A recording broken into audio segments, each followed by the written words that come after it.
Hello, hello, good morning, good afternoon, wherever you are listening from. It is Charmaine Hammond with the Prep Online webinar series, and we are delighted today to be joined with some incredible guests who will be helping us understand the college admission process in the United States and some of the considerations and what we need to be aware of right now in these times that we are all living in, navigating through, and dealing with as we prepare for future education of students. Well, Joanna, I was thinking we should put on the slides and let everyone know what we are up to today, and we're going to dive in and introduce our incredible guests that we have with us today. So as you know, college admissions is the topic. We've got a lot of great content. Get your pens and paper out, take some notes, and this will be recorded, so you'll be able to listen to this later. And our host today, myself, Charmaine Hammond, I've worked in education for a number of years, have worked with many students and families, and have a background in building healthy teams in workplaces and building healthy families. And Joanna is the CEO and founder of Prep Skills. And Prep Skills Inc. is doing some incredible work with students and families in Canada, helping them find their future. Prep Skills Inc. also offers events throughout the year, such as Prep Connect, which is targeted towards the private schools and independent schools. And some of you have heard of US College Expo Canada that happens in 4 locations across Canada every April. Joanna, what else do you want to share about yourself or Prep Skills Inc. before we dive into our content today? Sure. Well, I've been an educator for over 25 years and a mother of 3 lovely boys, ages 14, 11, and 8. So really enjoy connecting students to educational opportunities, and we primarily do that, as you said, Charmaine, in terms of the transitional years from middle school to high school or high school to post-secondary. So really excited to support you today. Wonderful, thank you. And we have incredible guests. I've been looking forward to this because our guests today have such helpful perspectives and rich content to share that we know will help all of you no matter where you are in the process. So our first guest, and I'm going to introduce all 3 of our guests, and then you're going to hear from each of them independently, and we'll also have some time to look at some questions and some answers. Christina Cormier is the Associate Director of Admission, Remote Admission Office with Massachusetts College of Pharmacy and Health Sciences, and you'll hear us refer to them also as MCPHS University. She has a big passion, because I've met Christina, in assisting students as they establish their footsteps in their academic journey. Now, before she worked with MCPHS, Christina was working as a high school teacher, and she completed a master's in education administration while working in many different departments, including orientation, residence life, and alumni relations. And she chose to come and work with MCPHS because of its location and their commitment to career and global education. Christina does a lot of traveling through her role. Some of you may have met her at events that Prep Skills have held over the years. And she travels all over North America to connect with students, to connect with alumni, and to connect with families and guidance counselors, and helping families and students who are looking at building a future in healthcare. And then our next guest we have is Dr. Nicki Charles, who is the Director of Summer Session at Northwestern University. And before joining Northwestern, Nicki had created and directed the pre-college program and international field studies for high school students at Duke University. And when directing the high school programs, Nicki has presented extensively to students as well as their parents in the area of college preparation for international students.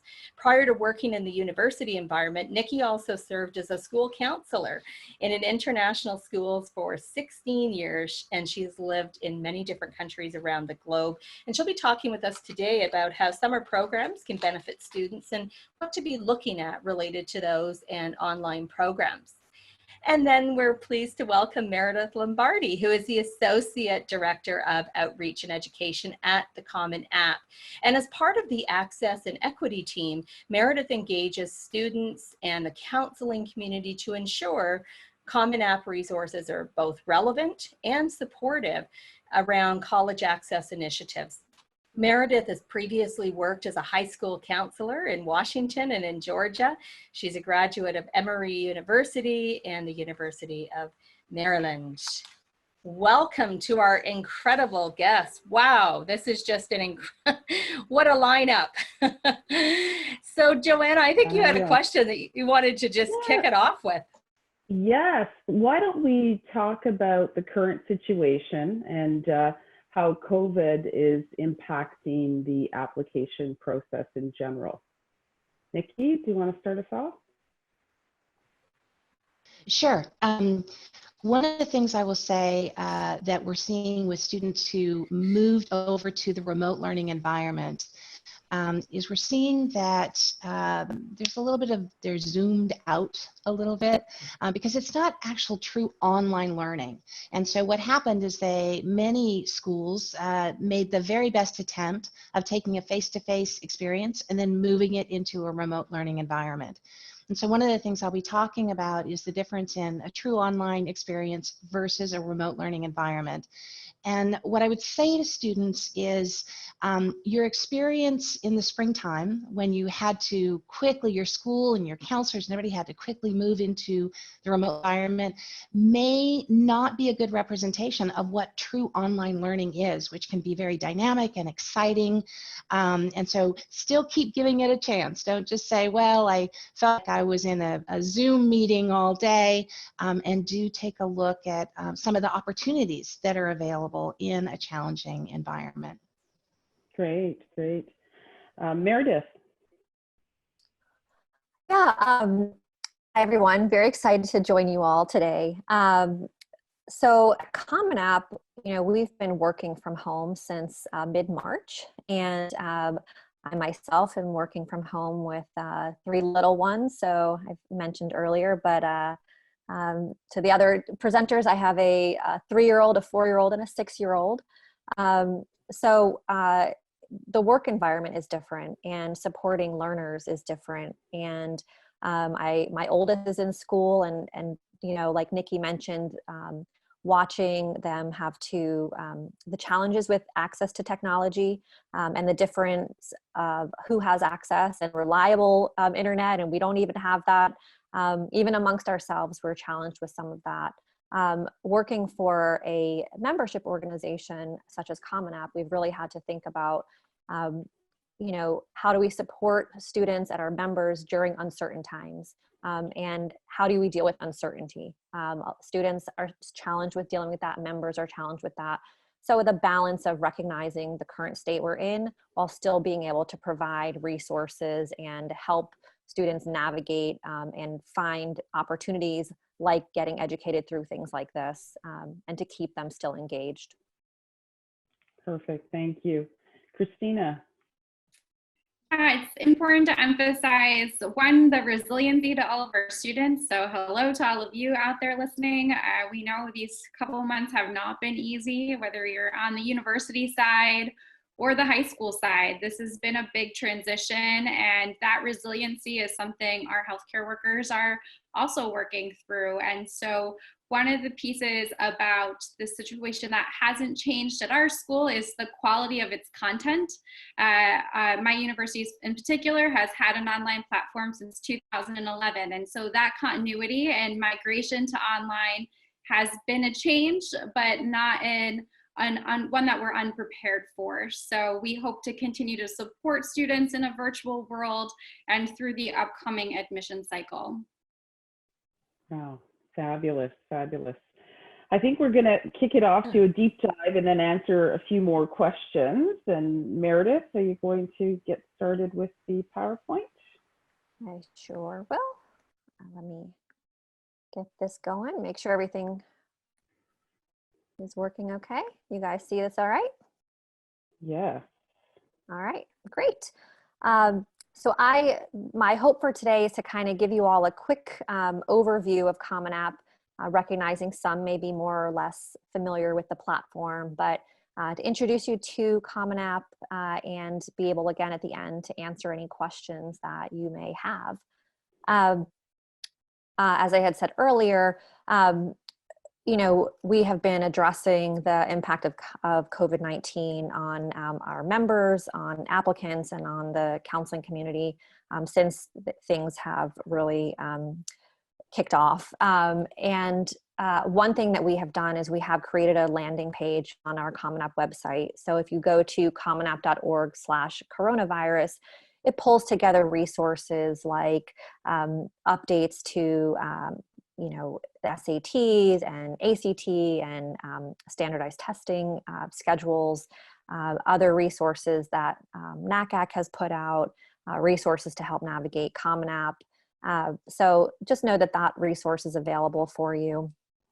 We really are trying to reduce stress and anxiety by bringing everything together. And I've really appreciated other organizations who have also been putting out their resource pages. We're also, we recently, actually just yesterday, put out a blog post that in collaboration with our counselor advisory and member advisory committees, we have put space in the application for next year's applicants so that they can address how this pandemic has had an impact on them if they so choose. It is an optional question, but we wanted to make sure that students who needed it had that opportunity. So that will be in the application, and counselors will also be able to address any school changes. And this is an opportunity then so that that information can get passed on to our member colleges. So in terms of membership, as I mentioned, not everyone thinks about Common App as an organization, but we are a membership organization of nearly 900 colleges. We have been around since 1975. We are not for profit. I'm glad that I'm joined by two Common App member institutions today. This is a visual of what you would see. This is actually a map of Common App members this past year. So just shy of 900. We are in all 50 US states, plus the District of Columbia and Puerto Rico. We are also international. So while you may be thinking about studying in the US, you can also find institutions in other countries, including Canada, 19 in fact outside of the US. When we look at where students are coming from, majority are US students, 91%, but we also have students from over 200 countries that are using our platform to apply to schools. And Canadian students actually are the third largest population of students applying. Common App journey really starts at our website when you go to commonapp.org. Also, if you've had older siblings go through this process, our website has changed and the resources have changed, and we did go through some rebranding last year, so I want to make sure you just know some good places to go. First, if you go to the Explore Colleges part of the Common App website, this is where you can find which colleges accept the Common App for their as one option for their application for admission. On that page, there are lots of filters that you can use, looking at first-year application versus transfer, public institutions, specialized missions, looking at test optional information. There's also a filter for the schools that offer aid for international students. You can also look at maps, so you have a sense of where an institution is located.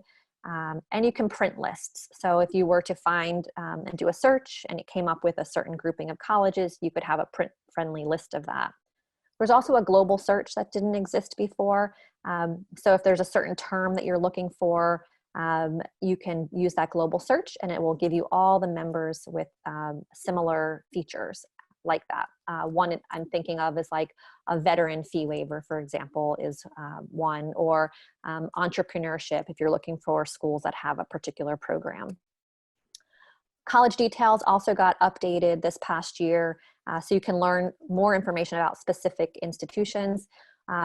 Given that students can't visit schools now, you can do virtual tours. These are YouVisit virtual tours that are embedded onto the Common App website. Our members have uploaded image galleries, so you can see images of institutions, and the colleges can also give more information about their academic programs.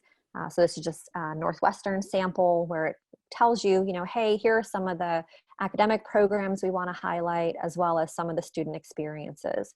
And as I said, all of these terms are then searchable so that you could then find other institutions with similar offerings.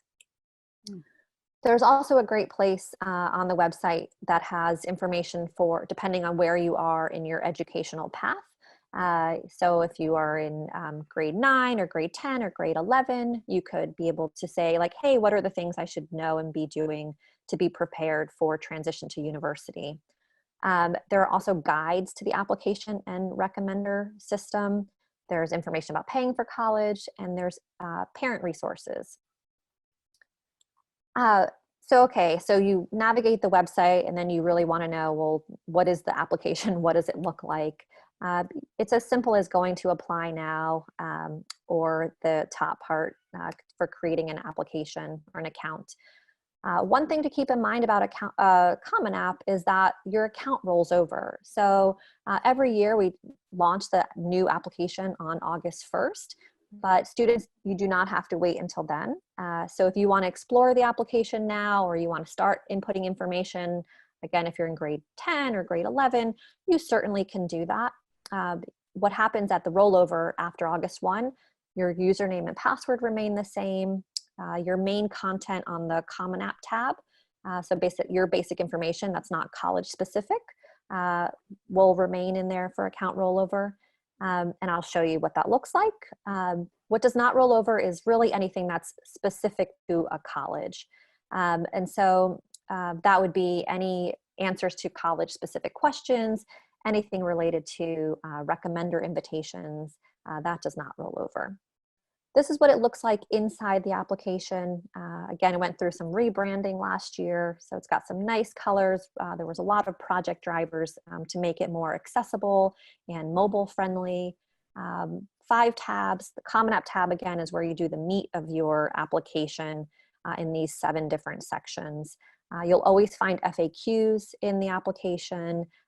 You will find embedded videos like tutorials to walk you through anything you need to know. And you can contact our 24/7 support with any questions that you have, 24/7. If you'll notice back here, that one of the 7 sections, so there's, again, these other ones, I'm not going into them, but writing is one of the sections where you'll find the Common App essay. It is not required by all of our member institutions. You'll be able to see that in the application. It'll actually tell you who wants it, but you have the option to send it to institutions if you so choose. There's 7 different essay prompts, and we have already announced that they are not changing for next year. So if you wanted to do some of your writing over the summer, after that rollover, your essay would still be relevant and apply to one of the 7 prompts, including one that is topic of your choice. We do have about 25% of students who just choose that prompt. But really the essay is a way for you to get your voice into the application, where it's not just a field or a question that you're answering. There's some good advice from some other colleges about using this as your opportunity to shine, being as genuine as possible, being true to yourself, write for what you feel passionate about and not about what you think colleges want to hear. There's also an additional information section on Common App. So it's like a collect all. If you can't fit anything, you're not seeing parts in the other application, you have this option there. And this writing section will also be where this COVID-19 question, which will also be optional, where it will live. We are integrated with Google Drive, so you can always pull content from Google Drive into your application. My Colleges tab then is where you go to answer college-specific questions. Students can actually have up to 20 colleges on their list. Within the system, we see on average around 5 submissions for a student. So most students are not using that max. But here's where students answer college-specific questions, invite their recommenders, and ultimately submit their application. In terms of recommenders, because this, the terminology can differ from different country to country, you'll see a counselor invitation. This is going to be the person who ultimately sends your transcript to colleges, and any other forms that also need to happen, like a school report form, letters of recommendation, and that counselor can also help track your completion of the application. And you have the option to share a PDF preview with them of your application. It's completely optional. There's also a teacher recommender type, which different schools have different requirements on that. There's an other recommender. So if you have someone outside of school that you would like to write for you, you have that option. And then there's an advisor role, which is not exactly a recommender, but it's someone that you may be working with to help you in the process, even a parent. Students can invite up to 3 people just to help track their progress, but they're not actually submitting any forms. In terms of then the tools that are out there to help you navigate this, one place that we really try to put student-facing resources is on our Common App Ready site. So it's commonapp.org/ready. And there are different resources for each part of the application journey. One that I just would highlight is there is an application dictionary out there, because there's a lot of terminology that is new, and acronyms like FERPA and FAFSA, and what applies when you are not necessarily a US citizen. So just being able to navigate that, you can find that here in the dictionary. As I mentioned, we are 24/7. So if you ever have questions, you can either email us or contact us directly through the application, or you can get right to our Solutions Center either from the Common App website or by these app support and rec support websites. One of the resources on the app support website is you can actually look up any college's writing requirements, and not just what the requirements are, but the specific prompts. So if you wanted to see what additional questions you may have to answer, if there are any additional essays besides the Common App essay, you can find that here. Just keep in mind that this resource is not updated until after August 1st. So anything you see out there now would be relevant for this 2019-2020 application cycle. Another part of Common App that many don't know is that we joined forces with Reach Higher, which was an initiative of former First Lady Michelle Obama's, when the Obamas were in the White House, to really help underserved students in particular see a path to higher education and to be part of the celebrating of them as they pursue higher education. And so as part of that, we get to do a lot of great things like College Signing Day and a summer melt, Beating the Odds Summit over the summer. And I'm happy to talk more about those. The 2 resources I wanted to point out are, we have a guide to your first year of college. So if you want to get a sense of like, what is it like when you transition to college? This is a 10-episode crash course that is directed by Mrs. Obama. And then if you wanted to follow actually the journeys of students, you could do a year of firsts with this other Instagram stories. And there's a new one coming out in the next week or so, which actually talks with the students. There's 4 students that are followed, and it tracks them post-COVID-19 and what the experience has been like for them. I'll leave it here with just, we are on social media and happy to take questions at the end. Great. Is the audio working okay? Yeah. It seems to be working for us, yes. Fine. Okay. Question. Yeah. Someone couldn't hear me, so hopefully it's better now. Great. Good. Awesome. Well, thanks for that. Thank you. Meredith, that was fantastic. Next, I think we're going to just move along, Charmaine. We are. We're going to move along and to Nicki. To Nicki. And then we'll Right. take questions at the end. Thank you. Okay, can you see my screen? Yes. Okay, great. Except, there it goes. So we are going to talk about why students might want to attend a summer program. There are many, many benefits to students who take the opportunity to use some of their years in high school to prepare for college. The benefits, I sometimes see that students will focus on getting into a college. And we really want students to go beyond that and prepare not just to get into a college, but what are some of the things that you can do well in high school to help you succeed and to help the experience be deeper and more meaningful and richer.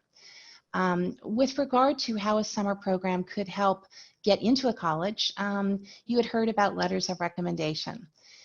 It's possible that if you take a class from a prestigious university, you could ask the professor to write a letter of recommendation for you. Now, this isn't something that they'll just do because you ask. You really have to make sure that they've gotten to know you, that you've highlighted yourself and your strengths, and they can speak directly to who you are from the lens of a college student, not just as a high school student. So you have time with a college professor who's seen you work as a college student and can speak directly to that. Again, it's not something that people automatically do for everyone, so it is your responsibility to make sure that you are a shining star in your classroom, that you're participating, that you're active, that you give a chance to know the students, that you go to the office hours and you really excel within that classroom. The other summer program opportunity is to go into a subject that may not be offered at a typical high school program. For example, in high school, you might take a class in biology, whereas at the college level, you could specifically look at something like genetics. So you're going deeper into a subject of interest, and oftentimes the classes are topics that are not even available to you until you get to college. So as you're choosing a class, you want to look and say, I don't just want to accelerate my learning in the same type of course that I could get in high school, but you want to really take a chance to explore subjects and topics that you may not be introduced to until college. Your network is very important. The network I'm talking about are your peers, your other students. Oftentimes you can get advice and share experiences with your peers, which is a little different than getting advice from your counselor. As a high school counselor in the past, I would see that I have a certain role to advise students and help students, but your peers can also help you to prepare your college application. You can bounce ideas and you can learn from each other. The more you expand that network with these high-flying students who are taking college classes in high school, the more information that you're open to, and again, you're able to find out from what other peers are doing and maybe get some good ideas from each other. The network, you should be supportive of each other. Right? It's not a competition. You're all unique, you're all different. And so we really want you to be working together so that just like we have our network as professionals, I'll turn perhaps to Meredith if I have a question about Common App, or I may ask her to help present to bring awareness about the Common App to other students. So your network should be something that is very supportive and that you're helping each other out as you navigate your college admissions and also preparing for college. Taking a class over the summer at the college level can help improve your confidence. And also you want to look not just at the academics, right? It's important you're taking a class, maybe it is genetics, but how much preparation is built into the program on the co-curricular level for college preparation. One of the things that we see about students who take these summer programs is that their first year is much less stressful. They're oftentimes more comfortable with the college environment and expectations. So they feel more confident to be able to join clubs and to be able to do things outside of the academics, as opposed to feeling sometimes completely overwhelmed just by the college life itself. So if you can do a test drive ahead of time to be able to experience college, when you actually go to college, you have had a chance to have some experience, and that means that you're taking advantage of clubs or sororities or fraternities or different opportunities outside of the classroom. Online programs, as I mentioned before, I was really happy to hear from Christina that they've already been doing online. We at Northwestern, we've been doing online for a long time. we're seeing some universities, you want to check and say, how long have they been doing online programs? Or have they simply decided to take their face-to-face and move it into a remote learning environment? There's a difference. And so as you're looking for online programs this summer, take a look and say, gosh, how long has this university been doing online programs? And how much can you depend on them for being really proficient within this remote learning environment? You'll want to look and see, who are you in class with? Oftentimes, there are universities who may be selecting high school students and having them be in a separate class. Part of preparing for college is the opportunity to be able to take classes with other college students. And so that's something you want to look at. You, of course, want to take a look at the cost. There's this idea that because a class is online, that maybe it should cost less. In fact, the resources and the amount of energy and the time and the money that is put into developing a true online course sometimes means that the cost may be higher for an online course than for a face-to-face course. So try not to just go in with the assumption that, oh, it must be cheaper because it's online. It's our same faculty that are doing it, that are offering the content. It's the same content, and sometimes there's quite a bit of technological effort to make sure that the course that we're offering is truly online, and that there's components to it that will help make it interactive and not just sitting back and watching a pre-recorded video. And then, as I mentioned, your co-curricular component. This is the part which will help you with college prep. What I've shown here, we have a 2-week program at Northwestern that is outside of the academic class. So you're taking your class from the instructor, say in genetics or business or finance, and then outside of class, how much are you really preparing? At Northwestern, we start all the way from in high school. What are the extracurricular activities you're doing? How can you be creating a club or doing community service? How do you prepare for your interview? And as you learn today about the Common App, you'll learn that there are different types of applications that are required for different universities, and even on how to write an essay. The second week, we'll continue through the admissions, looking at the admissions presentations. One thing that's very, very different this year is in the time of COVID-19. How is this impacting the admissions process? How is it impacting? I loved to see that Common App is giving opportunity for students to talk about this personal impact that this unprecedented time has had on your life. We do want to know about that. We do want to know how you're overcoming these challenges and how it maybe is guiding your thinking and what you want out of college or your career. Simple things like financial aid, understanding the different types of colleges and universities, and then moving on to student life.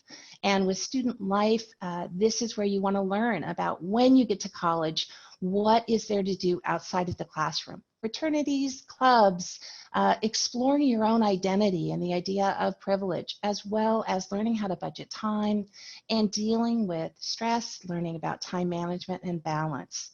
So these are some of the things that, as you're looking for an online program, are they focusing solely on an academic topic, which is wonderful, or are they providing services and opportunities above and beyond just the academic experience to help you have a full and broad experience?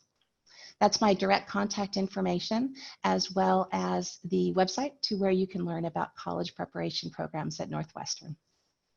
Wonderful. Thanks, Nicki. Thank So you. as we transition over to Christina, I have a question that came in from a teacher, and I was so happy to hear that the summer session really provides an opportunity to de-stress the process for students, especially our senior students, and counselors are concerned about overcoming challenges for the seniors. And a question about summer melt. So counselors are wondering about students' motivation to attend college, that being said, melting away over the summer as they go on to transition to colleges. Are we to expect an increase of summer melt, and what can we do to support students?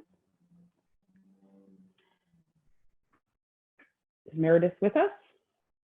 Yes, I wasn't sure who the question was directed towards. Okay. Thank you. Yeah, no. Unfortunately, I think that we will see an increase in summer melt. Some of the research out there is anywhere from 25 to 40% of students is summer melt in a normal year, and this year is anything but normal. In the US, the National College Attainment Network, or NCAN, just released a report about for financial aid filing, our FAFSA reporting or filing here in the US for returning students is down significantly. So that's not even the students who are in high school transitioning on to college, but those who were in college not completing their FAFSA to return the next year. I think this goes back to the time of uncertainty and what can we do. And I think that it's very important that schools stay connected with students, and it has to be from both sides. The high schools need to stay connected with their current students, and the colleges who are hoping to get these students or to have them return need to stay connected with students and figure out what the right ways are to stay connected. We are doing a texting campaign with current Common App applicants, so nearly 200,000 students who are identified as first generation, first in their family going to college, or low income, are getting chats through a partnership with AdmitHub that uses a chat bot, and also access to College Advising Corps advisors to try and combat summer melt, to try and get out there and say, hey, what supports do you need? Do you need to connect with someone? So I do think it's going to be a challenge. I think that maintaining connections and keeping the students engaged is critical. Great, thank you. A student in grade 9 is wondering if they can take a summer session course like the one at Northwestern. Nicki? There are many programs for students currently in grade 9. Northwestern this year is not offering a summer program for current 9th graders. We will be offering them next year, but that is one of the things to look at, is at what grade can students take it. Oftentimes the programs that are available for students in grade 9 are non-credit programs, which does not mean that they're less than a credit program. It is just a different type of experience. So there are many programs. We're all good friends in the summer program world. And I know that Brown has some great programs, Columbia does. And again, next year we're gonna have programs for 9th grade students, but definitely do your research. And there's plenty of programs out there for current 9th grade students. Going back to the summer melt, I did want to say that when we moved everything to the online environment, we saw a pretty big spike and an increase in students wanting to start early. So I think maybe shifting the mind and from the idea that college starts in the fall, and rather than thinking of that, thinking, hey, this can be an opportunity maybe for me to start a little bit early. And with every challenging situation, I always advise students to look for the opportunity within that. And so it could be that where in earlier years you may have experienced some of that summer melt while you're waiting to go to college, I would say, hey, take advantage of the many online programs and use this as an opportunity to start your college life a little early. Agreed. Yeah, I would just echo that. We've seen some colleges and the community college system who have been reaching out to students who are juniors in high school to encourage them to try out online learning now and to do some dual enrollment coursework during this time. So I think, Nicki, that's a great point. Great. All right, Christina, health sciences, healthcare, so important. I want to add to the summer melt piece quickly, just that we've, in our Canadian population at MCPHS, seen exactly as Meredith says, the research is showing first-year students sort of melt. However, we are holding quite steady, frankly, through engagement with counselors. So any incoming first-year student, your university very likely wants to engage with you should you have questions. We've established a fund specifically for international students impacted by COVID-19. I know that I'm not alone in that, so please reach out to your school if that's the case and explore. It's a stone worth turning over. And lastly, we've also seen, to parallel the community college piece, as a specific healthcare focused university, an influx in transfer students. So students that are really looking to fast track a career, maybe in the health science, perhaps partly inspired by the world situation. And we are open doors to really helping students connect maybe some of the coursework they've completed in Canada or in the United States and fitting that into a career path that will lead to some employment upon graduation. So thank you for that segue, and I'm going to share my screen and a few slides with you all now. All right. All right, you can see those all set? Yes. Okay, great. So why healthcare? As if I need to elaborate, I won't spend too much time on this, but I think one of the fears we see students have as they start this process, particularly with schools in the United States, there are so many schools, where do you even begin? And there are so many jobs out there. And my one piece of advice is that a healthcare career is not one-dimensional. I think students assume that pharmacy equals Rexall, and there's this one job with this one task over and over and over again. And the reality is that's just not quite it. Even today's healthcare workers are being challenged in new ways every day. And being a part of a university community that has a long history and training healthcare providers for almost over 200 years is really what cements us as leaders in the growing healthcare industry and helping students engage with this industry and having the qualifications that they need to be successful. So MCPHS was primarily founded as a college and grew into a university. Many of my Canadians emphasize that they really have connected with a teaching university. So unlike other schools that you may consider in Canada or the US, our faculty's primary responsibility and focus is educating the students. It's the only focus that they have. It is their first passion. And as I've said earlier, with almost 10 years of already being online, we've even surveyed some of our current students. And I just talked with a student from London, Ontario yesterday. And I said, how was that transition in March when campus closed and you had to return home? And her reply was, you know, one of my classes was already online. So I was actually already familiar with the platform. So as a first year student even, we were seeing that kind of transition be quite successful.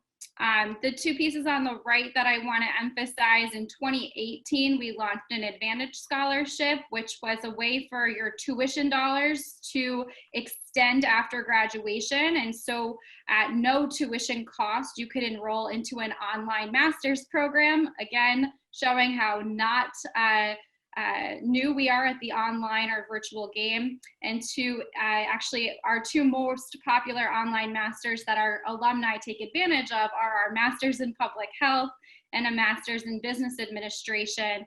And those come as part of the package of starting with us as first year students. So I usually start at the top. Boston is our largest campus, but I think it's important to talk about how online is our fastest growing currently. And so students in Boston are traditionally our first year students. However, we will see first year courses available through online platforms as early as our summer session this year. Each of these campuses hosts different graduate school programs that require different levels of labs. And if there are students out there interested in healthcare labs and learning, I'm happy to have those conversations with you after today. And then lastly, I really want to talk about the earnings and the transformation approach that MCPHS has. We're over 15% international students and have seen a growing number, and will continue to see that in fall 2020 this year as of today. And so we are looking forward to welcoming these students into these top earning careers worldwide. We have partners all over the world, some right next door to you in Toronto and Vancouver, all the way to Seoul and London. So they are well vast in terms of the options that are available. And MCPHS will continue to prepare these students in the changing world and platform that we're going to continue to see. So thank you so much for having us. Wonderful. And optometry is something that's being offered as well. I'm sure that's a growing area given too much screen time that we're all facing, possibly. A couple of questions here, maybe that can be answered. Okay, so we've got students that are concerned about their visa being processed in the US. So student visas, are they currently being processed in the US? Who'd like to take that question on? Meredith? I am not sure that I'm the right person to ask about student visas. Okay. Nicki, do you? So they're talking about fall enrollment for undergraduate courses. Is that, I would say probably the best resource for that would be your own embassy and tracking to see. It's been evolving and it's been changing. I don't know as of yesterday if there have been any significant changes to that. One of the benefits to moving online this summer is that you don't need the visa for that. So I would say speak to your international office at the university where you are thinking of attending. They'll have some specific advice and help, and every of the top universities have really good resources in their international offices. And then also keep an eye on the embassy website to see if any changes, because as we know, what was true yesterday could be different for tomorrow. So those would be the two resources where you'll get your best information. Great. Common App question, Meredith.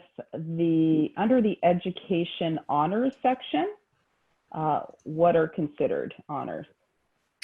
Yep. It's really up to the student. It falls, since it's under education, it's meant to be like academic honors. I will say that section is getting an update between this year and when it launches in August. So it will look a little bit more like the activities section for next year, just giving students more flexibility to add and move around. And right now it's kind of difficult to navigate. But it's really up to the student to talk about what they believe are honors, not necessarily for us to dictate to them what they think are honors.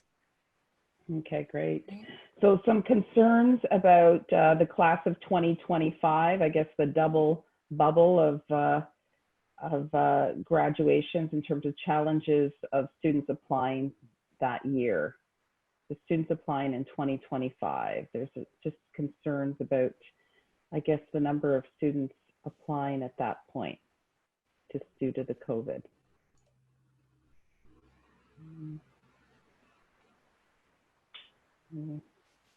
What are the specific concerns? Is it the volume? Yes. I've heard the opposite concern, and that is that with the financial impact that students and families are facing, that I've heard the concern about potentially delaying or taking a gap year or having to work.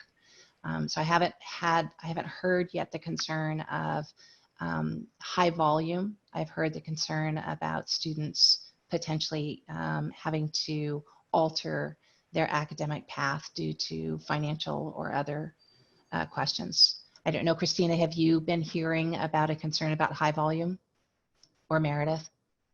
Yeah, I think answers to a couple of these questions, including the visa questions, are it's almost too early to tell and to really make an accurate prediction, in my opinion. So I think it's always best because that question can also really change, you're saying, on specifics. So to Joanna's point, for optometry, the scenario could look differently potentially than in other areas or other programs. So I think for a student, and I had said to Charmaine earlier, to sort of look at the career first and work your way backwards, sort of narrow down your questions that way, and figuring out which direction you need to go and which place is the best to ask those sorts of questions. Well, that's a good point, Christina.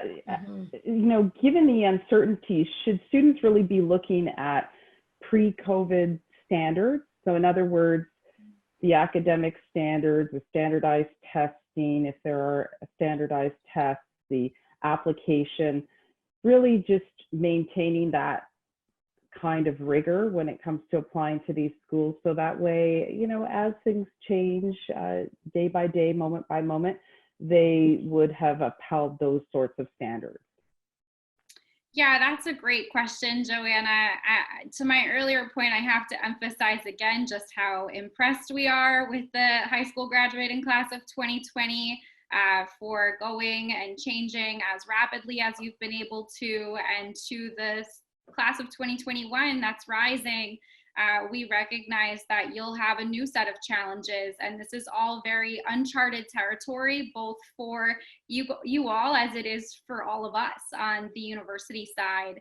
And we will figure this out together. As I've been with MCPHS for 7 years, I've seen us adapt and change as programs have been added and as scholarships have been added, and I've seen us need to make pivots where those are required. So things like test policies changing, or APs changing, or pass-fail grades that were quite common this past semester. We are willing to work and adapt with you at MCPHS, and I think that that's something that we'll all keep in mind as we take new risks to develop new strategies and assisting students in this new process. Great. Yeah. Charmaine. Yeah, I was just thinking as you were talking, Christina, that's where the hashtag "in this together" came up. You're right. We are all learning, pivoting, doing things differently as our families and students. Christina, one of the things I'm going to pose to you first, and then expand it to the other, our other incredible panelists as well, is you mentioned a moment ago about sort of starting with your career choice and then working back from that. And one of the questions we had was around what tips do you have around helping students find their future? How do they make these decisions? When you and I were talking offline, Christina, you were talking about how a decision made today can have a dramatic impact on not only your education, but your career options. So comments on that.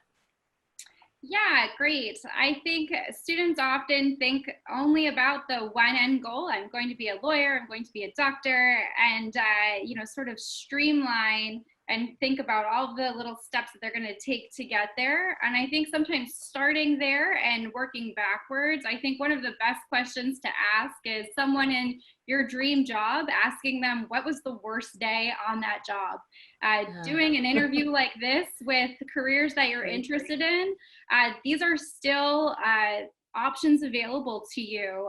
If you have a lab packet that you can open through a summer session course and you smell a lab material that's not going to settle your stomach well, I don't know that certain healthcare careers are going to be the best fit for you. So taking on those new opportunities, taking on those new challenges is only even more important today than it was in the world pre-COVID, when those options can become available to you.